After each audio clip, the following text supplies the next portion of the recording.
마태복음 12장 우리 1절에서 8절까지의 말씀을 우리가 함께 읽었습니다. 안식에 대한 말씀이죠. 안식. 안식일에 대한 주의 교훈입니다. 이 안식일에 대한 교훈은 매우 중요합니다. 성경에서 가장 중요한 단어를 하나 뽑아라 라고 할 때에 그 중에 하나가 이제 몇 가지 단어를 뽑는다면 그 중에 하나는 반드시 안식입니다. 어떻게 보면 성경 전체에서 하나님께서 우리를 이끌어 가신 역사의 방향이 어디냐라고 할 때 이 안식이다라고 할 수 있을 정도로 이 안식은 너무나도 중요합니다. 그리고 이 안식일이 유대교의 핵심이었고 또 이 안식일이 지금은 이제 우리에게 주일로 바뀌어서 또 우리에게도 아주 중요한 개념이 되는 것이죠.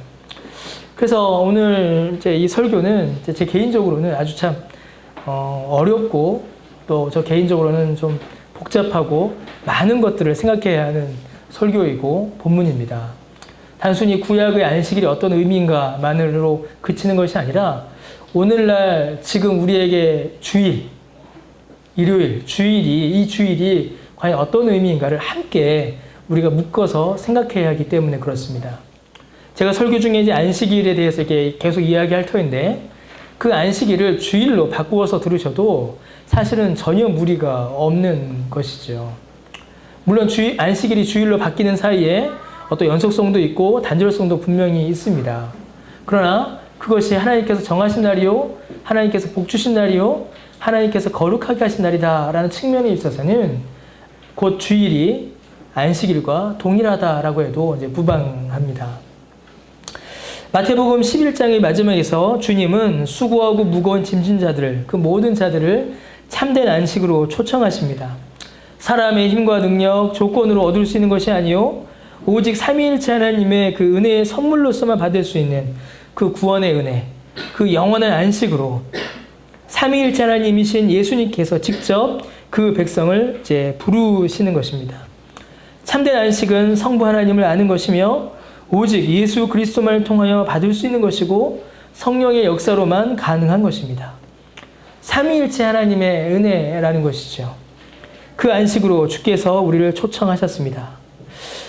자, 그런데 이 안식에 대하여 유대인들은 많은 오해와 왜곡을 가지고 있었습니다. 그러니까 이 안식과 안식일을 잘 이제 구별하지 못한 것이죠. 안식일은 안식에 대한 교훈인데 안식일 자체를 하나님께서 말씀하시는 안식으로 이 유대인들은 혼돈한 것입니다. 안식의 약속을 가장 먼저 또한 직접 받은 이들임에도 불구하고 그들은 참된 안식이 무엇인가, 하나님께서 주시는 안식의 정체가 무엇인가에 대해서는 관심을 가지지 못하였고 그저 눈에 보이는 안식일과 그에 관련된 율법들 그리고 거기서 스스로 만들어 더해낸 수많은 규례들과 유전으로 안식일은 물론이요 안식일이 가리키는 참된 안식의 의미 역시 깨닫지 못하였습니다. 오늘 설교는 좀 여러분 좀 잘 집중해서 들어주셨으면 좀 좋겠습니다. 뭐 매주 그러셔야 되지만 11장 마지막에서 안식으로 초청하신 주님은 12장에서 이제 바로 그 안식이 무엇인지를 우리에게 알려주십니다.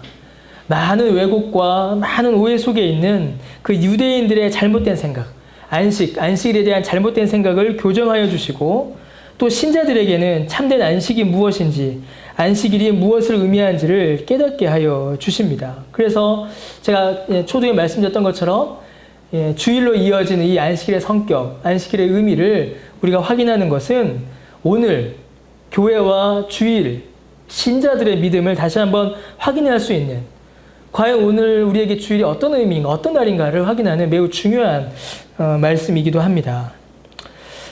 예수님과 제자들이 안식일에 이제 밀밭 사이를 이렇게 지나가셨습니다.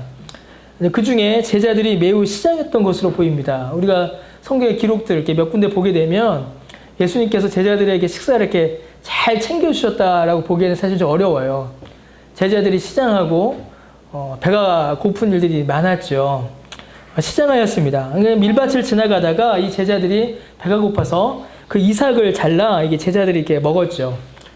이렇게 밀이나 보리 이런 거 쌀 이렇게 이삭 뜯어서 이렇게 손으로 비벼서 먹는 그런 식으로 이제 먹게 된 겁니다. 이를 보고 바리새인들이 이제 문제를 제기합니다. 12장 2절에 바리새인들이 보고 예수께 말하되 보시오, 당신의 제자들이 안식일에 하지 못할 일을 하나이다 라고 이렇게 시비를 이제 걸고 있죠. 당신 제자들 왜 그 모양입니까? 라는 말입니다. 근데 누굴 향하는 말일까요? 좀 더 정확히는 당신 제자들이 누구한테 배웠습니까? 당신한테 배웠죠. 당신 왜 그 모양입니까? 라는 예수님에 대한 이제 힐문인 것이죠. 2절 말씀은 바리새인들이 마치 제자들이 이 밀을 먹는 문제, 도둑질이죠. 어떻게 보면 남의 걸 먹는 거니까 밀을 먹는 것을 문제 삼는 것처럼 보일 수 있습니다. 그러나 실제로는 지금 이 바리새인들이 지금 문제를 삼고 있는 것은 이 제자들이 밀을 먹는 일, 그 일이 아니라 이 일이 안식일에 이루어졌다라는 사실, 이 안식일 문제를 지금 제기하고 있는 것입니다. 원래 성경, 이 원문 성경에 보게 되면은 이 안식일에 라는 말이 맨 뒤에 있습니다. 이 말은 뭐냐면 이제 강조하고 있는 거예요. 왜 이런 일을 했습니까? 그것도 안식일에 라는 의미가 되는 것이죠. 여러분 실제로 이제 레위기 19장 9절이나 신명기 23장 25절에 보게 되면 추수 때에 이 밭에 논에 곡식을 다 거주지 않도록 이렇게 율법이 명령합니다. 남겨놓으라 혹은 떨어진 이삭은 줍지 말라 이렇게 명령되어 있죠. 왜냐하면 과부나 고아 또 나그네와 같이 가난한 자들을 위한 것입니다. 우리가 잘 아는 것처럼 룻도 보아스의 그 밭에서 남겨놓은 것을 주워와서 자신과 나오미의 양식을 삼았던 것을 우리가 알 수 있습니다.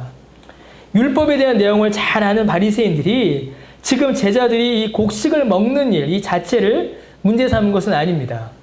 이 곡식을 먹는 것은 이제 율법에 걸리는 일이 아니에요. 오히려 그들의 문제 제기는 방금 말씀드린 것처럼 왜 이런 일을 안식일에 행했냐라는 것입니다.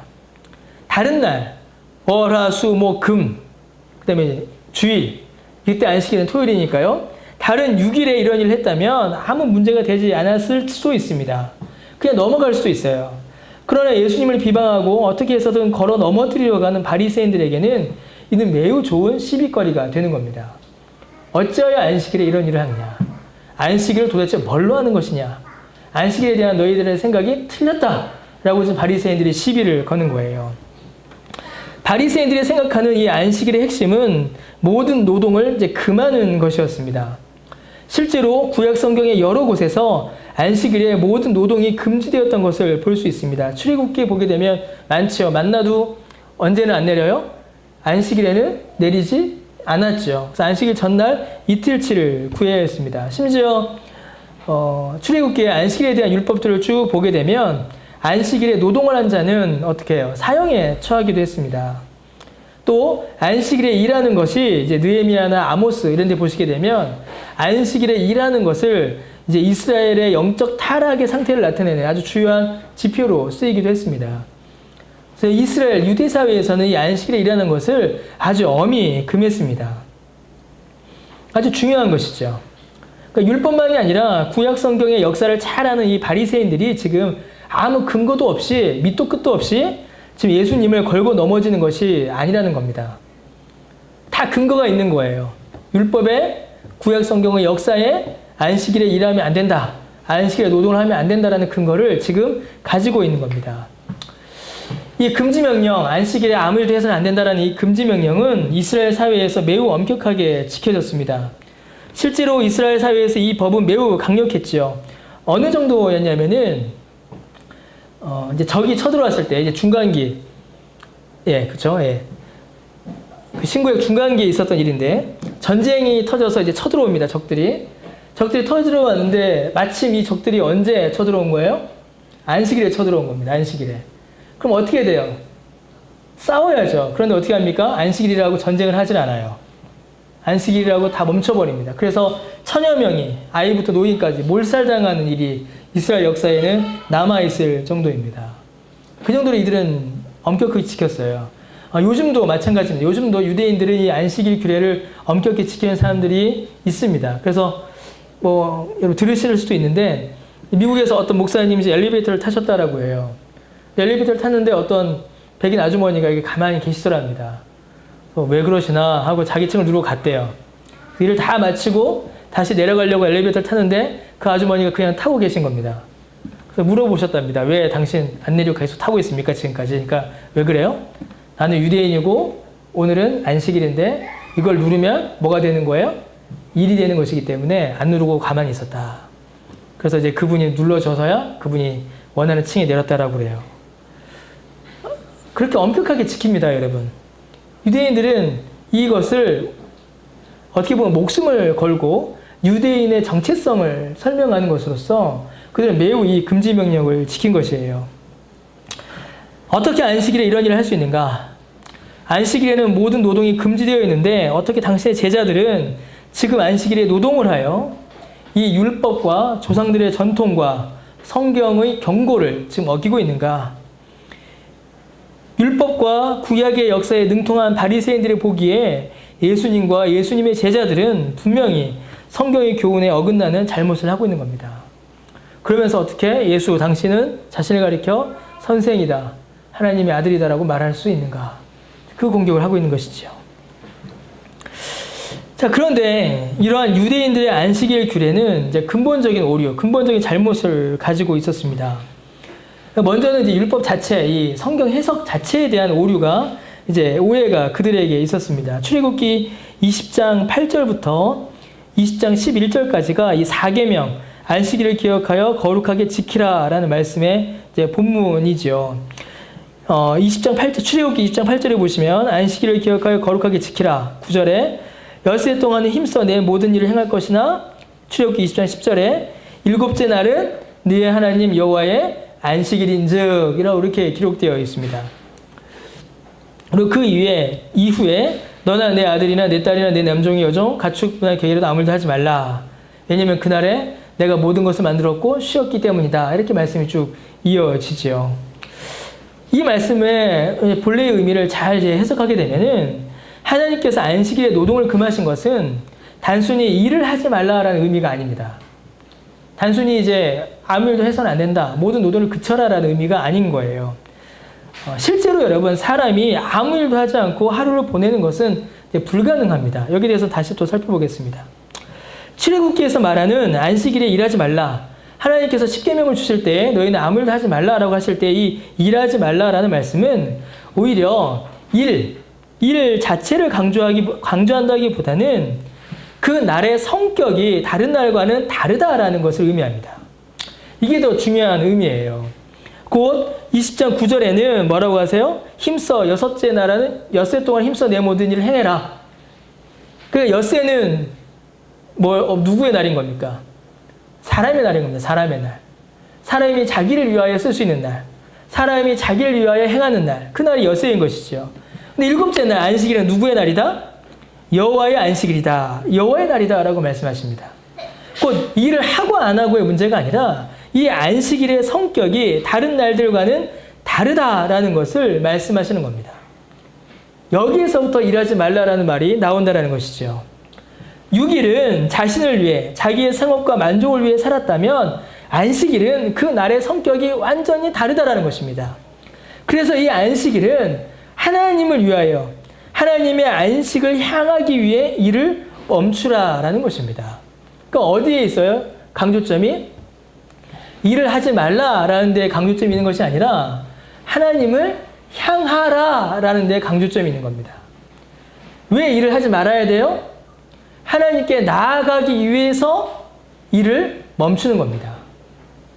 일을 멈추기 위해서 일을 멈추는 것이 아니라 일을 하면 하나님께 나아가지 못하니까 하나님께 나아가기 위해서 일을 멈추라는 것이죠. 이게 안식일 원래의 의미인 것입니다. 그런데 유대인들은 어디에만 생각을 뒀어요? 이 안식일이 나아갈 방향, 곧 하나님께로 나아가는 방향에는 생각을 하지 않고 하지 말라, 멈추라 라는 데에만 이 유대인들은 모든 생각을 두고 있었던 겁니다. 유대인들의 이해를 확장하게 되면 어떻게 될까요? 그 주일에 이어가게 되면 만약에 주일을 성수한다, 주일을 지킨다라는 것이 아무 일도 하지 않는 것이다 라고 만약에 정하게 된다면 주일을 어떻게 보내야 될까요? 우리가 집에 있어야 합니다. 아무 일도 해서는 안 돼요. 가만히 누워만 있어야 합니다. 그런데 우리가 그렇게 보내질 않죠. 유대인들이 이렇게 이 안식일을 생각할 때 금지법 중심으로 나아가게 된 매우 중요한 원인이 이제 있었습니다. 뭐냐면 이 구약 율법에서 이 안식일에 대한 규례는 매우 모호하고 매우 광범위합니다. 즉 아무 일도 하지 말라라고 하나님께서 말씀하셨는데 도대체 그 아무 일이라는 것이 어느 정도인지 구체적으로 하나님께서 말씀하시지를 않으셨습니다. 이제 그 일의 범위가 정해지지 않았다는 것이지요. 사람이 정말로 아무 일도 하지 않고 하루를 살아갈 수는 없습니다. 방금도 말씀드렸죠. 하다못해 밥을 먹으려고 해도 일을 해야 하고 교회를 오려면 또 일을 해야 합니다. 어떤 신학자는 출애굽기 35장 3절에 보면 뭐라고 되어 있냐면 안식일에는 너희의 모든 처소에서 불도 피우지 말지니라 라는 말씀이 있어요. 그래서 어떤 신학자는 이 출애굽기 35장 3절을 인용해서 이 율법이 금하는 안식일의 노동, 그러니까 율법 안에서 금지된 노동은 불 피우는 것밖에는 없다라고 설명하기도 합니다. 그러니까 아무 일도 하지 말라라고 할 때 이 아무 일을 율법이 뭐라고 말했냐? 이 불 피우는 거. 이 정도밖에는 말하지 않았다는 것이에요. 굉장히 넓고 모호하게 이 개념, 이 아무 일의 개념이 성경에는 나타납니다. 그것이 무엇인지 정확하게 하나님께서 말씀하시지를 않으세요. 자, 유대인들의 입장에서는 하나님께서 분명히 율법으로 안식일을 지키라, 그리고 아무 일도 하지 말라라고 하셨으니 이를 이제 지키기는 해야 하는 겁니다. 그런데 그 범위가 구체적이질 않은 것이에요. 어디까지 해야 일을 한 거고 어디까지 안 해야 일을 하지 않은 것인가를 하나님께서 말씀해 주지 않으신 것이죠. 자, 그러면 어떤 문제가 발생하게 될까요, 여러분? 어떤 문제가 일어날까요? 기준이 없으니, 기준이 애매모호하고 기준이 광범위하니 어떤 일이 벌어지게 되냐면 누가 율법을 지켰고 누가 율법을 지키지 못했는지가 모호해지게 되는 겁니다. 누가 율법을 지켰고 누가 율법을 지키지 않았는지 분명한 선이, 분명한 표시가 나타나지 않게 되는 것이죠. 나 율법 지켰어 라고 자랑할 수가 없게 되는 거예요. 너 율법 안 지켰지? 라고 다른 사람을 정죄할 수가 없게 되는 겁니다. 왜요? 기준이 없으니까. 여러분, 율법의 본래 의미를 아는 이제 우리에게는, 율법의 본래적 기능을 아는 우리에게는 이를 어떻게 받아들일 수 있을까요? 이게 모호하고 애매하고 광범위하다.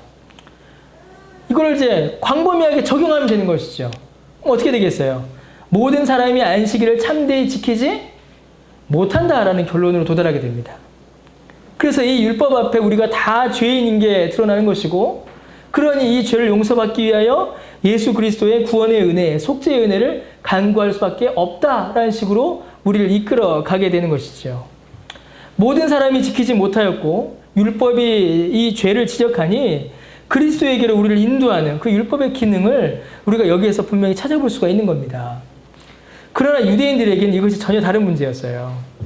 방금도 말씀드렸던 것처럼 나를 자랑하고 다른 사람들을 정죄하는 것, 물론 이 문제도 있었습니다. 그러나 더 심각한 문제는 그들이 가진 그 율법주의적 구원관, 이게 이제 문제가 되기 시작하는 겁니다.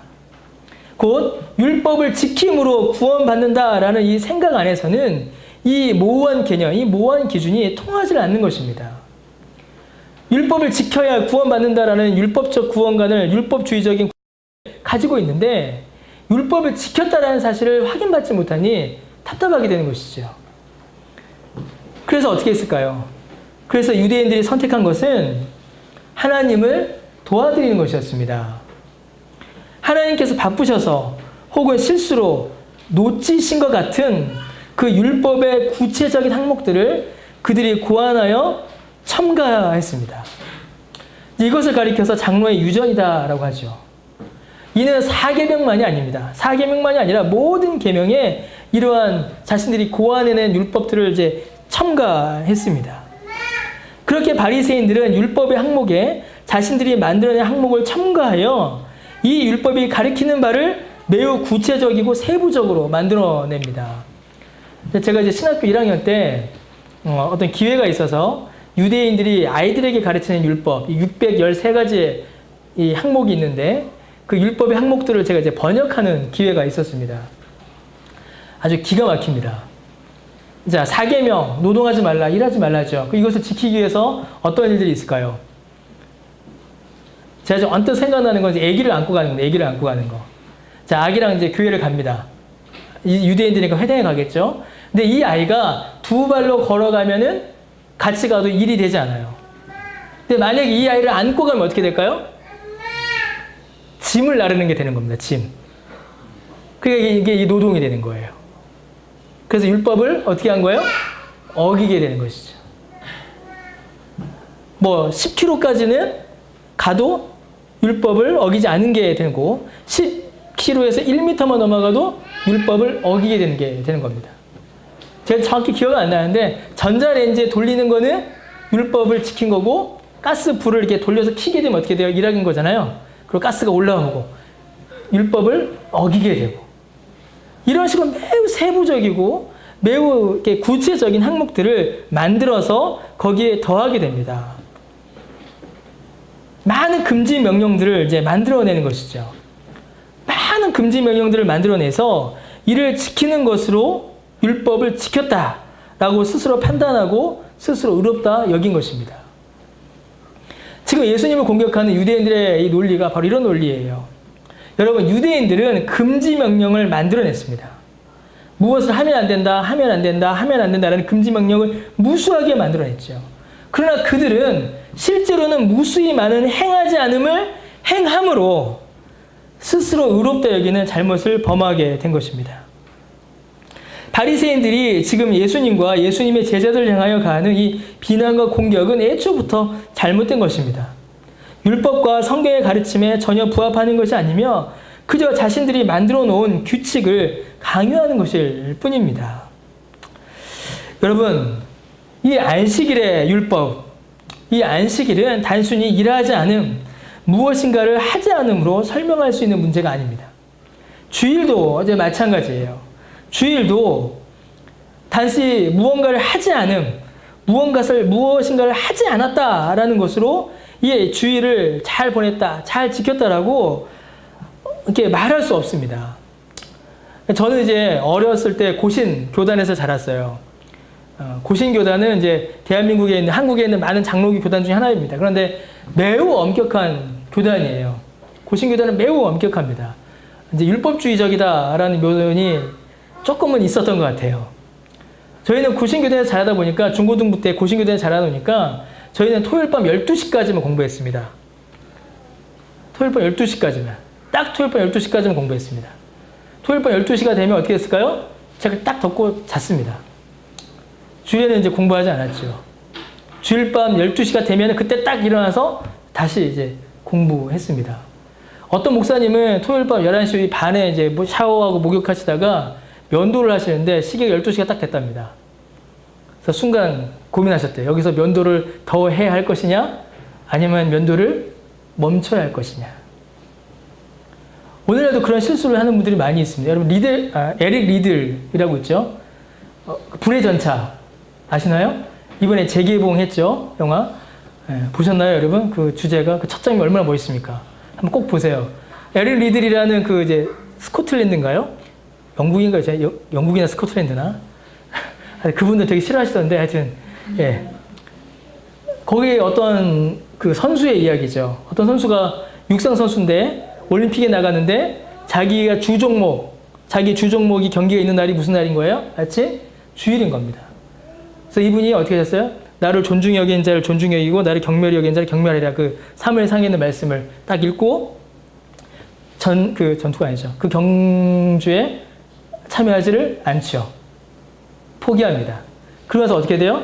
그 다음 경기, 자기의 주종목이 아닌 경기에서 금메달을 따는 뭐 그런 일들이 벌어져요. 여러분, 비행기 제일 먼저 만든 사람이 누구죠? 라이트 형제죠. 라이트 형제. 라이트 형제가 이제 비행기를 시운전을 해야 됩니다. 시운전을 해야 되는데 주일이 딱 걸린 거예요. 근데 주일날 날씨가 너무 좋은 겁니다. 그 날에 이 비행기를 띄워야 정말 성공할 수 있는 거예요. 근데 주일인 겁니다. 라이트 형제가 어떻게 했을까요? 포기했습니다. 그리고 그 다음날 월요일날 날씨가 별로 좋지 않음에도 불구하고 비행기를 띄웠는데 성공한 거예요. 이런 식의 이야기들이 우리 가운데 많습니다. 근데 여러분, 이거는 어떤 특별한 신앙의 경험일 수는 있어요. 그분들의. 그러나 그것이 모두에게 보편적으로 적용되는 것도 아니고 그것 자체가 이 안식일, 주일을 보내는 참된 의미도 아닙니다. 단지 무엇인가를 하지 않았다. 단지 무엇인가를 했다. 라는 것으로 주일을 잘 지켰다라고 생각하는 것은 또 다른 율법주의에 불과해집니다. 여러분, 그럼에도 불구하고 율법과 성경 곳곳에서는 분명히 금지 명령들이 존재합니다. 아까도 말씀드렸던 것처럼 금지 명령이 분명히 존재하고 안식일에 일함으로 인하여서 하나님께 심판받는 것도 존재하지요. 그러나 이 금지 명령들을 우리가 다시 생각해야 합니다. 이 금지 명령들, 금지에 대한 말씀들은 단순한 금지가 아닙니다. 이는 무엇을 금하여 하지 못하게 하는 것, 그 금지 자체가 목적이 아니라 그것을 통하여 다른 것을 행하게 하려는 목적이 있는 것입니다. 아까도 말씀드린 것처럼 만약 아무것도 하지 않고 쉬는 것이 이 율법의 참된 의미라면 안식일에 모든 유대인들은 그냥 가만히 집에 누워만 있어야 했습니다. 그러나 그들은 그렇게 하지 않았지요. 무엇인가를 금지함으로 다른 일을 행하게 하는 데에 하나님의 목적이 있었다는 겁니다. 일하지 않음의 목적이 있는 것이 아니라 일하지 않음으로 더 거룩하고 더 본질적이고 더 중요한 일을 사람들이 하게끔 하시는 데에 하나님의 목적이 있었던 겁니다. 5절에 보면은 주님께서 민수기 28장 9절과 10절에 그 사건을 주님께서 이게 말씀하시는 겁니다. 제사장들은 매일 아침과 저녁으로 짐승을 잡아 하나님께 번제를 드려야 했습니다. 만약에 안식일의 법이 아무것도 하지 않는 것, 육체의 모든 활동을 중단하는 것, 만약에 그게 안식일의 진정한 법이라면 안식일에 가장 먼저 아무것도 하지 않고 쉬어야 하는 자들은 바로 제사장들입니다. 그러나 민수기 말씀에 보면 오히려 이 안식일에 제사장들은 아침 저녁으로 드리는 번제만이 아니라 곡물의 가루로 드리는 그 소제까지도 하나님께 드려야 했습니다. 그러니까 어떻게 된 거예요? 안식일에 제사장들의 일이 더 늘어난 것이죠. 근데 주님 뭐라고 하십니까? 5절에 제사장들이 성전 안에서 안식을 범하여도 죄가 없다. 그것을 죄로 여기지 않았다는 것이에요. 만약에 안식일이 아무것도 하지 않는 것이다 라고 한다면 이 제사장들은 하나님의 면전에서 가장 큰 죄를 범하고 있는 겁니다. 오늘날도 마찬가지죠. 오늘날 목사도 마찬가지입니다. 만약에 주일을 지킨다는 것이 육체의 휴식을 의미한다면 목사는 주일에 가장 큰 죄를 짓고 있는 것이에요. 왜냐면 저는 일주일 중에 주일, 정확히 이야기하면 주일보다는 금요일과 토요일이 더 피곤한데 주일이 가장 많은 일을 하기 때문에 그렇습니다. 만약에 주일을 지키는 것이 아무 일도 하지 않는 것이라면 목사는 주일에 가장 큰 죄를 짓는 것이고 동시에 목사는 가장 먼저 그리고 가장 적극적으로 아무것도 하지 않아야 합니다. 정말로 육체의 휴식이 안식의 본질이라면 여러분들은 주일 아침에 왜 그리 수고하고 고생하여 여기에 지금 앉아 있습니까? 그냥 쉬어야죠. 그냥 집에 가서 쉬어야 합니다. 그러나 여러분 실제로는 그렇지 않다라는 겁니다. 육체의 일을 멈추는 것, 육체의 휴식 그 자체가 안식일에, 주일에 원래 성격이 아니라는 것이에요. 자, 졸도문 깼죠? 하나님께서 안식일에 일하는 것을 벌하시는 성경 곳곳의 기록도 우리가 기회가 있을 때에 한번 살펴보도록 하겠습니다.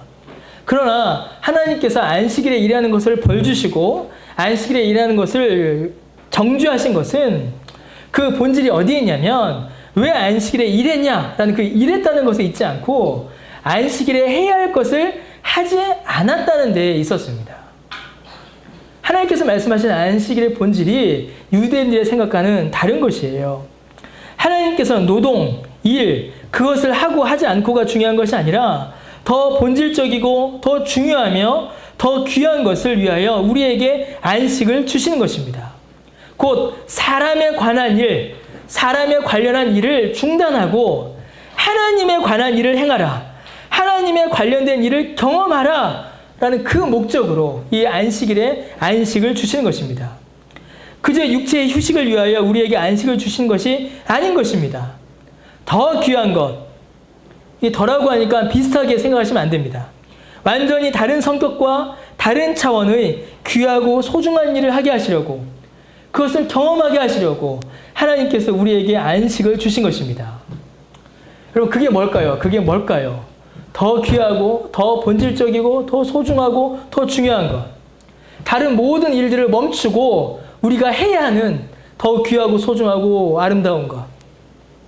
바로 하나님의 안식에 우리가 참여하는 것입니다. 우리가 하나님의 안식에 들어가는 겁니다. 여러분, 우리의 안식이 아닙니다. 잘 이해하셔야 돼요. 내 안식이 아니라 하나님의 안식에 우리를 참여하게 하시려고 하나님께서는 우리에게 안식을 주신 것입니다. 이를 위해 하나님 주님께서는 다윗의 이야기를 해주십니다. 본문 3절과 4절의 이야기는 사무엘상 21장의 기록이죠. 이번 주에 나가는 우리 그 말씀 묵상이 아마 그 본문으로 시작할 겁니다. 사무엘상 21장에서 다윗은 사울의 공격을 피해 제사장 아히멜렉에게 이릅니다. 그때 여러분, 이 다윗이 어떤 상태였을까요? 매우 지치고 고난 상태였을 것입니다. 사울이 쫓아옵니다. 왕이 자기를 죽이게 쫓아와요. 이 말은 뭡니까? 나라 전체가 다윗을 죽이기 위하여 달려들고 있다라는 겁니다. 그때 지치고 힘든 몸을 이끌고 제사장 아히멜렉에게 이릅니다. 그리고 아히멜렉이 와서 나 배고프니까 떡 좀 주세요 라고 이야기해요. 근데 아히멜렉이 뭐라고 해요? 떡 중에 보통 떡, 일반의 떡은 나에게 없고 오직 거룩한 떡만 있다라고 이야기합니다. 이 거룩한 떡이 뭘까요? 우리가 그 레위기 하면서 성막에 대해서 우리가 한번 살펴본 적이 예전에 한 1년 전쯤에 있었죠. 성막에 보면 뭐가 있어요? 성소가 있죠. 지성소 가기 전에 성소가 있는데 그 성소 안에 보면 여러 가지 성소의 기물들이 있습니다. 그 중에 뭐가 있어요? 황금 촛대가 있고 황금 등잔대 맞은편에 보면 이제 진설병 상이 있고 그 상 위에 떡이 12개가 올려져 있죠. 6개씩 두 줄로 이렇게 쭉 올려져 있습니다. 이걸 가리켜서 이제 거룩한 떡이다라고 말합니다. 이 떡이 무엇을 의미하고 또 사무엘상 21장 이 사건이 이제 무엇을 의미하는지는 이제 다음에 기회 있을 때 우리가 살펴보도록 하겠습니다. 중요한 것은 이 떡은 안식일 전날 저녁에 이제 교체가 되는데, 새떡으로 교체가 되는데, 교체가 된 떡, 곧 묵은 떡은 오직 제사장만 먹을 수 있었다라는 것입니다. 그래서 그 떡을 지금 제사장이 다윗에게 준 것이에요. 그리고 다윗과 다윗을 따르는 자들은 그 떡을 지금 먹고 있다라는 것이죠. 다윗은 매우 지치고 위험한 상태입니다. 그의 목숨을 위협하는 사울이 온 권력과 힘을 동원하여 그를 쫓았고 그를 돕는 자들도 그 자신도 매우 지치고 힘든 상태였어요. 그때 다윗은 성전의 거룩한 떡으로 새 힘을 얻은 것입니다. 만약에 아히멜렉이 율법을 엄격히 적용함으로, 율법을 형식적으로 적용함으로 이 떡을 다윗에게 주지 않았다면 어떻게 되었을까요? 단지 다윗이 어려움에 처하는 것만이 아닙니다. 다윗을 통해 그 나라가 세워지지 않았을 것이고 무엇보다 그리스도가 다윗의 후손으로 오셔야 하는데 그의 오심이 어려움에 처했을 수도 있습니다. 여러분, 이는 율법의 참된 적용이 율법이 정말로 가리키는 바가 무엇인가를 우리에게 보여줍니다. 율법의 목적은 사람을 살리는 데 있습니다. 하나님의 은혜로 생명을 얻어 회복하는 데 율법의 목적이 있는 것입니다. 율법을 통하여서 하나님의 은혜를 경험하게 되는 것이에요. 그저 형식에 갇혀서 하나님의 은혜와 역사를 전혀 경험하지 못한 채로, 그래서 사람을 높이기 위해 자기 의를 위해 지켜지는 그런 제사, 그런 율법이 아니라는 것입니다. 7절에 호세아의 말씀을 인용하시죠. 주께서 원하시는 것은 자비입니다. 형식적인 제사가 아니라는 것이에요. 율법을 통하여 하나님께서 주신 것들을 통하여 자비를 베푸는 것이며 이를 통해 하나님의 은혜를 경험하고 하나님의 은혜가 나타나며 하나님께 영광을 올려드리는 것입니다. 이 율법이 안식으로 다윗을 인도한 것이죠. 이것이 바로 하나님께서 그 백성에게 베푸신 안식이며 다윗은 그 안식에 참여한 것입니다. 여러분, 하나님의 안식에 참여한다라는 이 말의 의미는 출애굽기 20장의 본문에서 더욱더 명확하게 나타납니다. 출애굽기 20장 11절에 보시면은 하나님께서 이제 이 안식의 계명을 쭉 주신 후에 이는 엿새 동안에 나 여호와가 하늘과 땅과 바다와 그 모든 것을 만들고 육전에 쉬었음이라 라고 말씀하시죠. 그리고 나서 그러므로 라고 해서 아주 중요한 말을 하나님께서 첨가하십니다. 무슨 말을 첨가하시냐면 나 여호와가 안식일을 복되게 하여 그날을 어떻게 하셨다? 거룩하게 하였다 라고 말씀하십니다. 이 말씀은 안식일이 어떤 날인가, 안식일의 성격을 가장 분명하게 보여주는 말씀입니다. 하나님께서 안식을 정하셨고 안식일을 이러이러하게 말씀하셨는데 이 안식일은 하나님께서 복되게 하신 날이요 이 안식일은 하나님께서 거룩하게 하신 날이다 라는 사실을 그렇게 우리에게 말씀해주고 계신 것이죠. 안식일은 복되고 거룩한 날이다 라는 것입니다. 왜 그날이 복되고 거룩할까요? 하나님께서 그 날을 복되고 거룩하게 하셨기 때문에 복되고 거룩한 날입니다. 바리새인들은 어떻게 했어요? 바리새인들은 그들이 율법의 항목들을 자세히 만들어서 그것을 지킴으로 그들의 행위에 의지하여 그 날이 복되고 그 날을 거룩한 것으로 만들려고 하였습니다. 그러나 이 날이 복되고 거룩한 것은 하나님께서 안식일을 복되고 거룩하게 하셨기 때문에 이 날이 복되고 거룩한 날이 되는 것이죠. 여러분 이 말이 뭘 의미할까요? 이 말이 뭘 의미할까요? 이 말이 너무나도 중요한 말입니다. 여러분 하나님께서 안식일에 일하신다라는 것을 의미합니다. 하나님께서 안식일에 아무것도 하지 않으신 것이 아니다라는 것을 우리에게 말하는 것입니다. 하나님께서 안식일에 안식하셨다라는 말은 하나님께서 그 날에 아무 일도 하지 않으시고 가만히 계셨다라는 말이 아닙니다. 시편에 보면 하나님은 졸지도 주무시지도 않으신다라고 하셨습니다. 하나님의 일하심을 섭리라고 합니다. 하나님께서 그 섭리의 손길을 멈추신 적은 한 번도 없습니다. 하나님께서 만약에 그 섭리의 손길을 멈추시는 순간 그 누구도 안전할 수가 없어요. 하나님은 결코 가만히 계시지 않으십니다. 하나님이 일하셨습니다. 하나님이 일하시는 겁니다. 언제요? 안식일에도 하나님께서 일하십니다. 어떻게 일하셨습니까?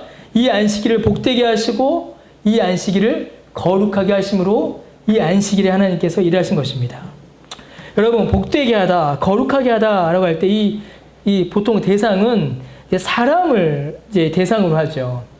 성경에서도 하나님께서는 누구에게 복을 주셨다, 혹은 누구를 거룩하게 하셨다라고 하지 어떤 날에 대해서 이런 표현을 쓰시지는 않습니다. 그럼에도 불구하고 하나님께서 특별히 이 날, 이 안식일을 복되고 거룩하게 하셨다라고 이렇게 말씀하십니다. 이 말은 뭘 의미하냐면 이 날이 가진 의미, 이 안식일이 가진 의미가 다른 날들과는 어떤 특별한 차이를 가지고 있다라는 것이죠. 다른 날들과는 성격이 다르다라는 겁니다. 다른 날은 그냥 일반적인 날들이라면 이 안식일은 하나님께서 복되고 거룩하게 하시는 하나님의 역사와 섭리가 이날 특별히 드러난다는 것을 의미해요. 여러분 아담의 타락 이후에 인류의 날들, 인류의 역사는 복과 거룩을 잃어버린 날들이었습니다. 여러분 시편에 보면 복을 가리켜서 뭐라고 하죠? 시편에 보면 지난주에 여러분 그 성경 읽기 질문지 시편에 보시면은 일부러 제가 복에 대한 것만 제가 넣어놨는데 시편에 보면은 복에 대해서 뭐라고 해요? 허물의 사함을 받는 것이 복이다라고 합니다. 허물의 사함을 받는 것. 그 허물의 사함을 받는다가 뭐죠? 죄사함을 받는 것이죠. 구약에서도 복에 가리켜서 뭐라고 하냐면 죄사함을 받는 것을 복이다라고 합니다. 그럼 거룩하다라는 건 뭘까요? 거룩하다라는 것은 이제 구별되다라는 의미예요. 구별되다. 어떻게 구별되는 것일까요? 구별되다라는 말은 죄로부터 구별되어 하나님 안에 들어간다라는 것을 의미합니다. 신약의 표현을 빌리면 예수님을 닮아가는 것이요. 구약의 표현을 빌리면 하나님의 말씀에 순종하여 사는 것, 하나님 앞에 성별되는 것, 이것을 이제 거룩하다라고 하는 것이죠. 복되고 거룩하다. 둘 다 어디에 걸려 있습니까? 죄 사함을 받아 하나님의 말씀에 순종하는 삶. 이것을 복되고 거룩한 것이다 라고 말하는 것입니다. 자, 그런데 아담의 타락 이후에 인류의 역사는 이 복과 거룩을 잃어버린 날들이었습니다. 죄 가운데 빠졌고 하나님의 율법으로부터 멀어졌지요. 복과 거룩이 안식일의 특징이라면 아담과 하와의 타락 이후에 모든 인류는, 모든 사람은 결코 온전한 안식을 누리지 못한 겁니다. 사람들은 복을 잃어버렸습니다. 에덴에서의 모든 풍요와 만족, 안전을 상실했습니다. 영원한 생명의 복을 잃어버렸어요. 허물의 사함을 받지 못하게 된 겁니다. 가장 복되신 하나님을 잃어버렸습니다. 에덴 이후에 사람들은 거룩을 잃어버렸습니다. 거룩은 하나님 앞에 구별됨이며 하나님과 소통하는 성품인데 범죄한 모든 인류는 거룩을 잃어버렸습니다. 죄의 지배를 받았으며 하나님의 성품인 거룩을 나타내기보다는 죄의 속성들, 미움과 시기와 질투와 분쟁을 반복하였고 우상을 숭배했으며 거룩하신 하나님으로부터 점점 더 멀어졌습니다. 그래서 모든 사람이 안식을 바랬지만 그 어떤 사람도 참된 안식을 누리지 못한 겁니다. 복을 누리지 못했고 거룩을 잃어버렸지요. 그러면 누가 이 복과 거룩을 회복시켜 줄 수 있겠습니까? 누가 이 안식을 사람들에게 다시 줄 수 있겠어요? 오직 하나님만이 이 안식을, 이 복과 거룩을 회복시켜 주실 수 있으신 것입니다. 그래서 하나님께서 이 복과 거룩을 사람들에게 다시 회복시켜 주시기 위하여 주신 것, 그것이 바로 율법입니다. 그것이 바로 십계명인 것이에요. 그래서 율법의 정수인 십계명, 그리고 그 십계명의 가운데에 있는 이 4계명을 안식일에 대한 계명으로 주신 것입니다. 하나님께서는 이 율법을 통해 이 일, 곧 백성들에게 안식을 주시는, 백성들에게 복을 주고 백성들을 거룩하게 하시는 이 일을 이루시겠다라고 선언하는 것입니다. 율법의 중심이 이 안식이고 율법의 궁극적인 지향점이 바로 이 안식인 것입니다. 율법을 통해 우리의 복을 잃어버린 상태, 거룩하지 않은 죄의 상태를 일깨워 주시고 율법을 통해 우리를 그리스도에게로 인도하시기 때문입니다. 율법을 통해 우리에게 안식을 주시는 것입니다.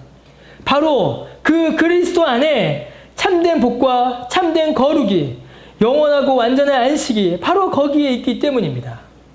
지치고 고나여 다 쓰러져가는 다윗에게 율법의 떡을 주심으로 그에게 안식을 주셨듯이 주께서 우리에게, 그 백성에게 예수 그리스도로 우리를 인도하심으로 복을 주시며 거룩하게 하시는 그 안식을 우리에게 주시는 것입니다.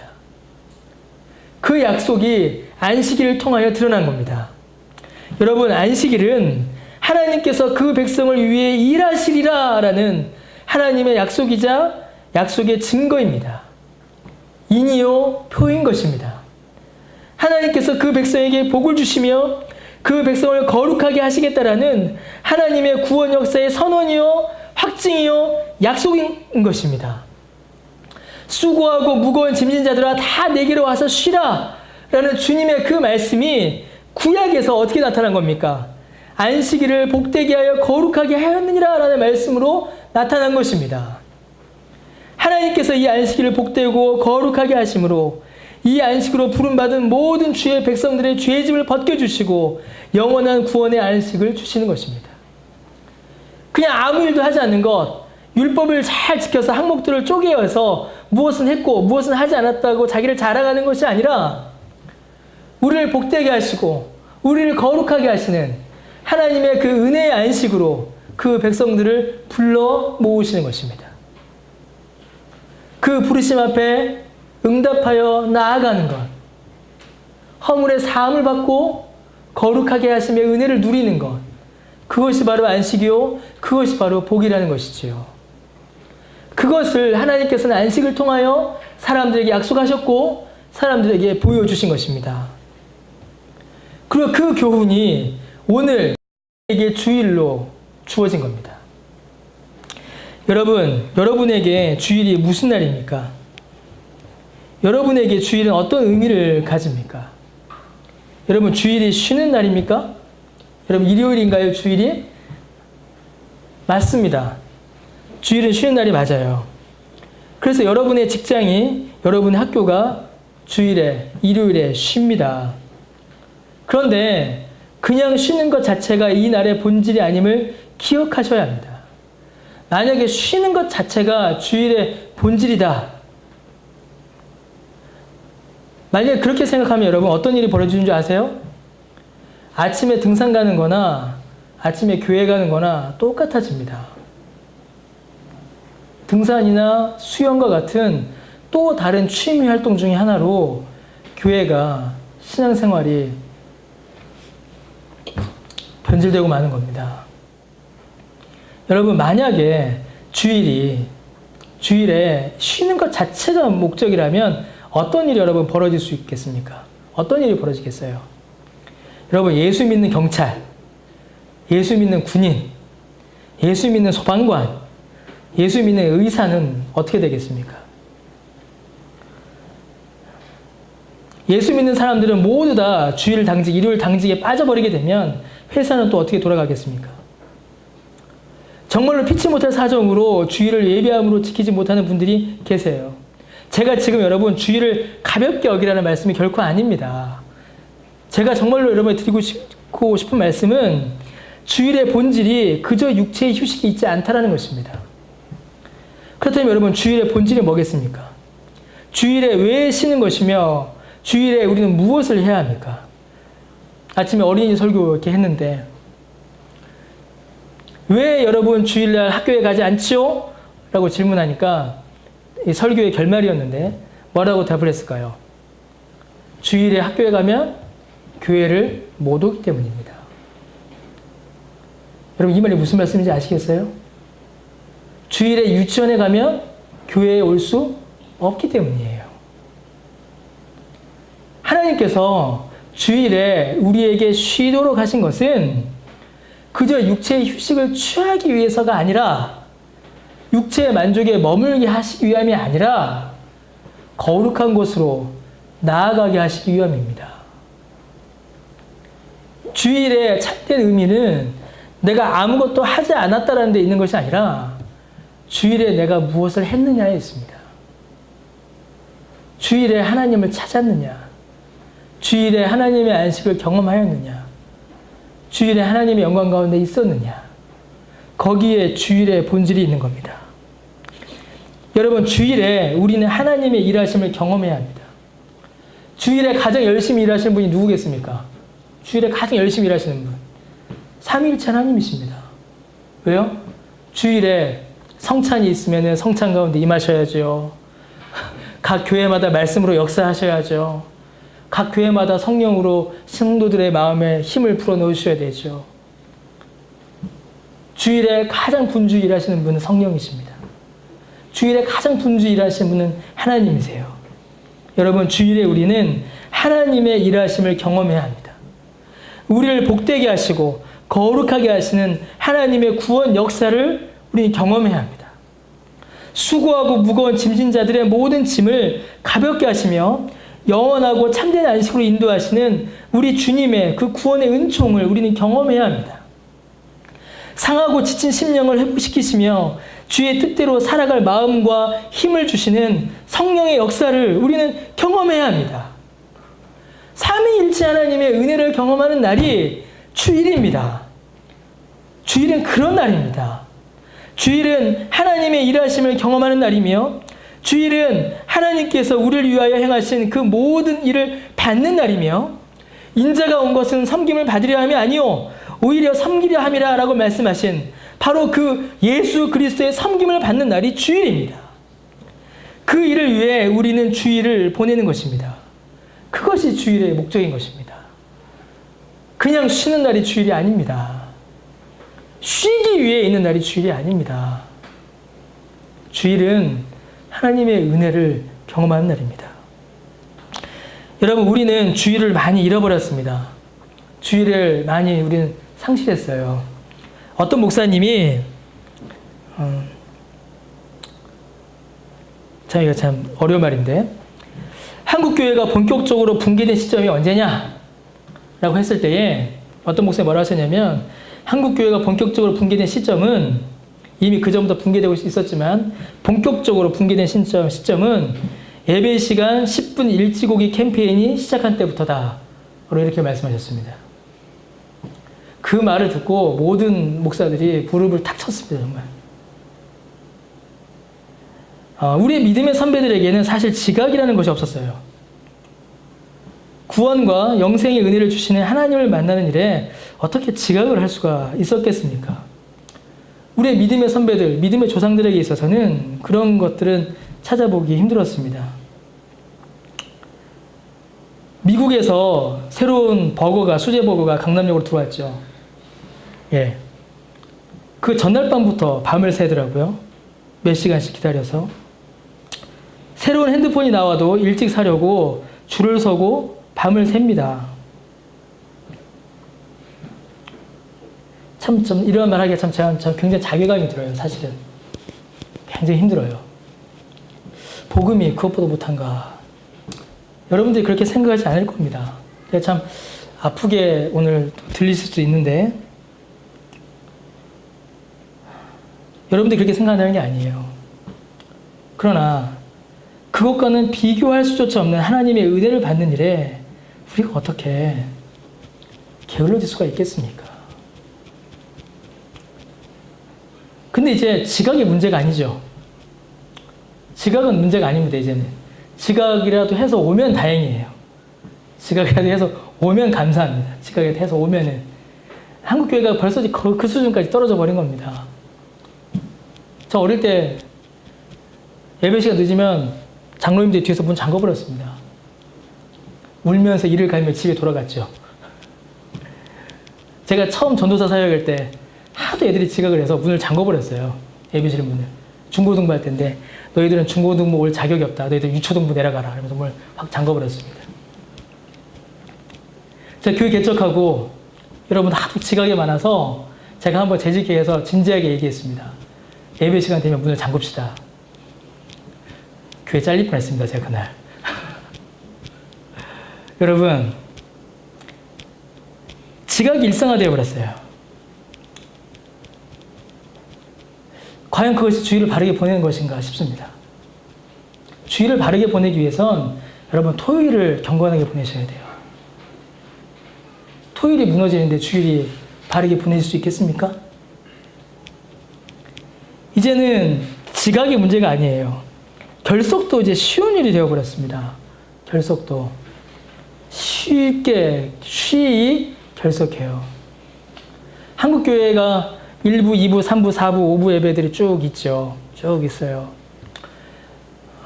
교회가 1부 예배가 이제 보통 일찍 드립니다. 9시, 큰 교회들 7시, 이렇게 1부 예배 드릴 때가 있어요. 근데 1부 예배, 그 다음에 이제 뒤로 가는 예배가 이렇게 1부, 2부, 3부, 4부, 5부 이렇게 드려지는 게 결코 유익하지가 않습니다. 유익하지가 않아요. 왜 그러겠습니까? 똑같은 목사가 똑같은 설교를 5번 나눠서 해요. 그럼 어떤 일이 벌어질까요? 내가 편한 시간에 가면 됩니다. 봄, 가을이 되면 어떤 일이 벌어지는지 아세요? 봄, 가을이 되면 일부 예배가 인원이 확 늘어나요. 많은 교회들이 그렇습니다. 일부 예배. 왜 그럴까요? 여행 가셔야 되거든요.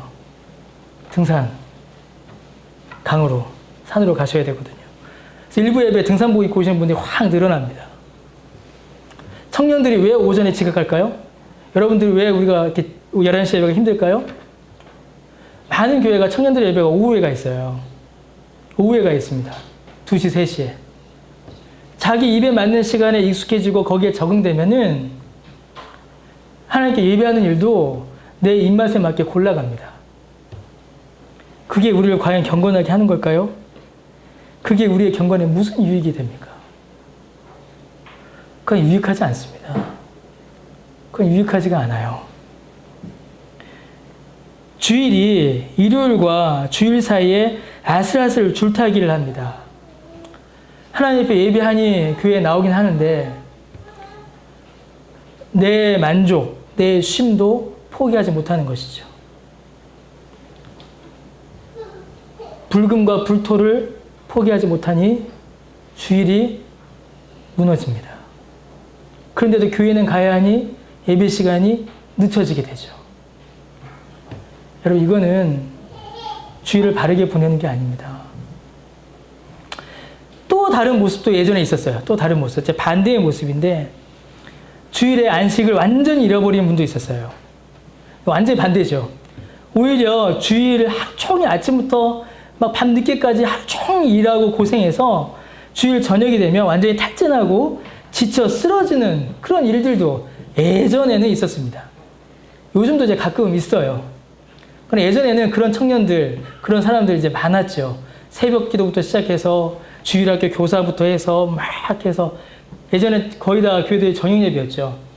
저 고향 교회도 저녁 예배 7시 반이었는데 아침 9시, 8시 반에 교회 옵니다. 그래서 주일학교 보조교사부터 시작해서 저 중2 때 그래서 저녁 7시 반 저녁 예배 성가대까지. 그러면 이제 마침 9시 반. 집에 가면 10시. 월요일은 시험 치는 날. 뭐 이런 식으로 이렇게 살았죠. 요즘은 이제 찾아보기 힘든 모습이에요.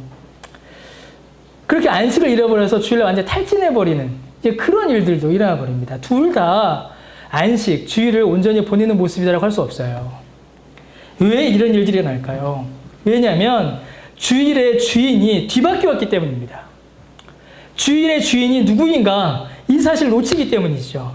분명히 주님께서는 12장 8절에 인자는 안식의 주인이다 이렇게 말씀하십니다. 여기서 말하는 인자는 주님을 가리켜요.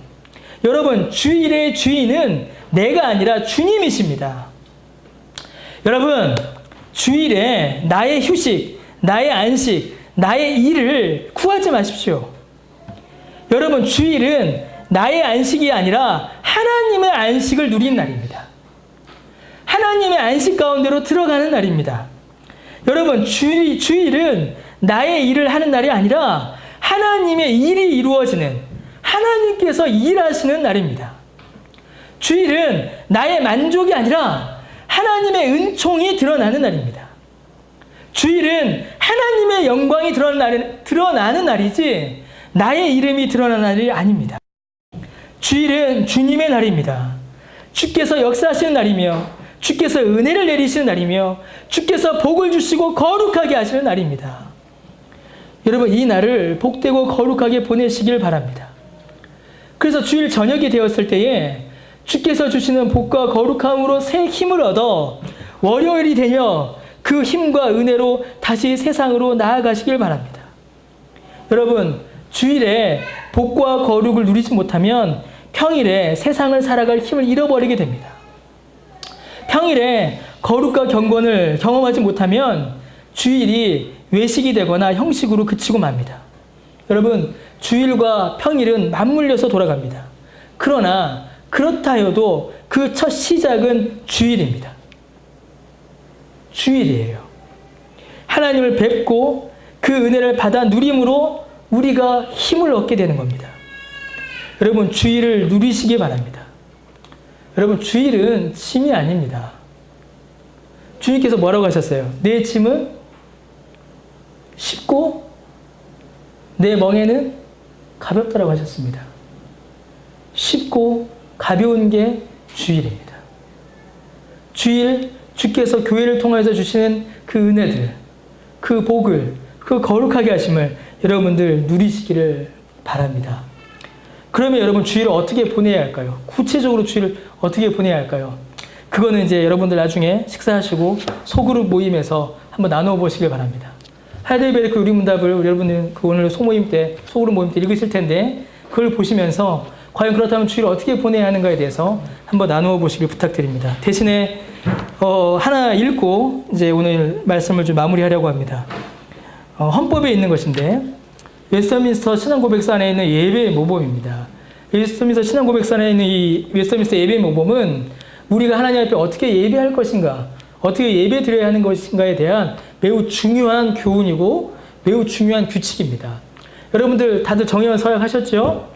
여러분 정회원 서약하셨다라는 것은 여러분들이 대한예수교 장로의 합신, 곧 장로교회의 신자가 되었음을 의미합니다.